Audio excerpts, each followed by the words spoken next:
So hello guys, good morning. So ngayon guys is bumalik kami doon sa aming farm kasi pa-continue namin pagawa yung aming kunting kubo. And then this is our 2 days of making our tiny house guys. So ngayon samahan nyo kami.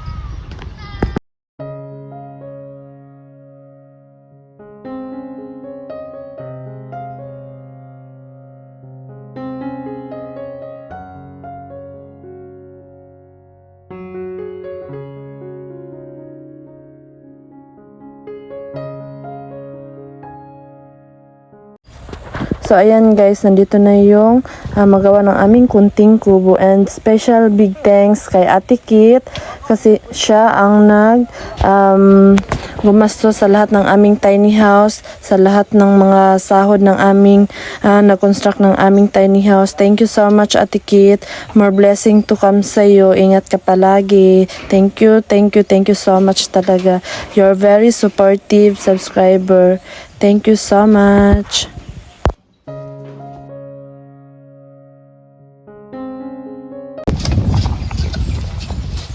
So ayan guys, tinulungan kasi ang kuloon daw maglinis ng bamboo kasi para madali lang matapos.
Hello guys, magandang hapon po. Ang ginagawa po ni Kuya kanina, yung tinatapos pa niya yung bubong at saka yung sasahig namin, natatapos ang sasahig at saka yung sa kusina hindi pa tapos. Bukas malalaman ako matapos ba ito.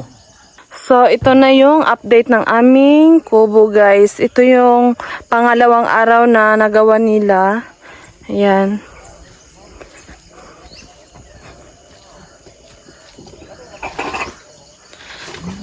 Maybe bukas maglagay na sila ng Mga bubong. mga bubong. Ayan. Dito sa Ito lang yung natapos nila sa sa sahig. Maybe tomorrow, guys, dito na naman sa aming kusina. Ayan. So hello guys, magandang hapon. So ngayon pauwi na kami, guys.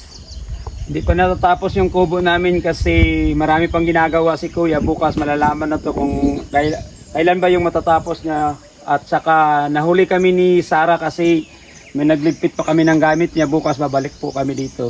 So that's it for today, guys. Enjoy your watching. Please subscribe my channel. Bye!